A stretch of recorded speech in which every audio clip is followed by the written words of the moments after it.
இப்போ என்ன இதுக்கு பின்னாடி கூடிய அரசியல் என்னன்னா பாஜகவும் தாவேக்காவும் ரெண்டும் சேர்ந்து ஒரு ட்ராமா போடுறாங்க. என்ன பண்ணுறாங்கன்னா விஜயை நம்ம தான் முதல்ல 2 வருஷத்துக்கு முன்னாடி விஜய் கட்சி ஆரம்பிக்க போகிற மாதிரி நம்ம ஜீவாட்டோடலாம் பேசினோம். விஜய் பாஜகவினுடைய பி டீமு, பாஜகவால் இறக்கப்படுறாரு, ஓட்டுகளை பிரிக்க போகிறாரு, விஜய் ஸ்பாயில் இருக்கிற வார்த்தையை நம்ம சேனல் தான் முதல்ல சொன்னோம் 2 வருஷத்துக்கு முன்னாடி. நீங்கள் நிறைய பேர் அதை பேசுகிறாங்க, நம்ம தான் முதல்ல ரிவீல் பண்ணோம்.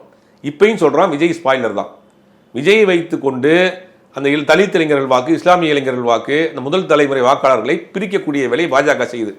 இவர் என்ன செய்கிறாருன்னா களத்துக்கு வந்து திமுகவை விட அதிகமாக ஒன்றிய அரசையோ மதவாத அரசியலையோ மாநில உரிமைகளையோ மாநிலம் சம்பந்தப்பட்ட பிரச்சனையோ மொழி சம்பந்தப்பட்ட பிரச்சனையோ பேசியிருந்தார்னா திமுக ஓட்டு அங்கே ஷிஃப்ட் ஆயிருக்கும்.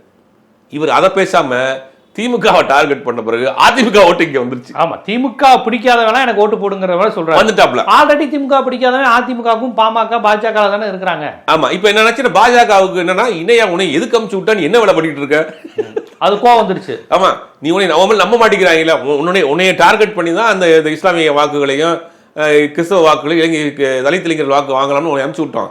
அவங்க பூரா தெளிவா இருக்கிறாங்க. நீ எங்களை டார்கெட் பண்ணா தானே எங்களுக்கு ஓட்டு போடுவாங்க.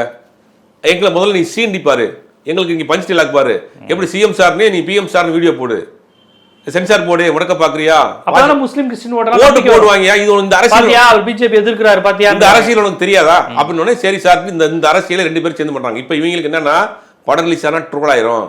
3 மணி நேரம் 3 நிமிஷம் 28 செகண்ட் படம்.